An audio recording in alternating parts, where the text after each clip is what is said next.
К 30-летию накопились колоссальные материалы по последствиям Чернобыля.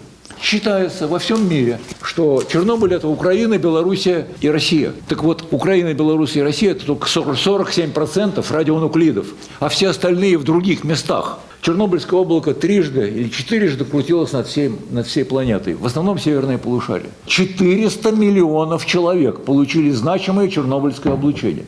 Сейчас, в наши дни, через 30 лет, 5 миллионов человек живут на территориях, где жить опасно.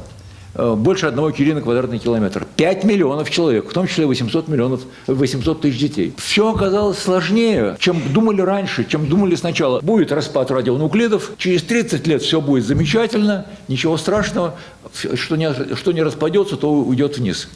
Так вот, прошло 30 лет, а грибы загрязнены, а рыба загрязнена. Мы считаем, что это вершина айсберга. Может быть, 1/100 часть того, что мы едим из радиоактивности. То есть Чернобыль по-прежнему рядом с нами. Почему официальные данные МАГАТЭ, правительство, Всемирная организация здравоохранения, почему они отличаются от того, что видят рядовые врачи? Почему они Ведь вот эта книга – это анализ 5000 или там, в этом случае 6000 работ. Существует договор между МАГАТЭ и Всемирной организацией здравоохранения, по которому Всемирная организация здравоохранения в нарушение клятвы Гиппократа обязалась ничего не говорить плохого про радиацию без консультации с этими самыми товарищами-атомщиками из МАГАТЭ.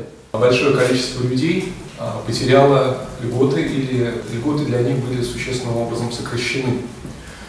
Кроме того, в связи с тем, что порядка 200 населенных пунктов выпали из статуса зоны отселения, в этих населенных пунктах теперь нет юридических запретов заниматься сельским хозяйством, нет запрета пользоваться лесом.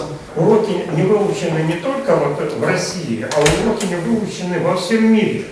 И я не понимаю, почему люди так легко относятся к таким глобальным угрозам, которые идут от ядерных объектов.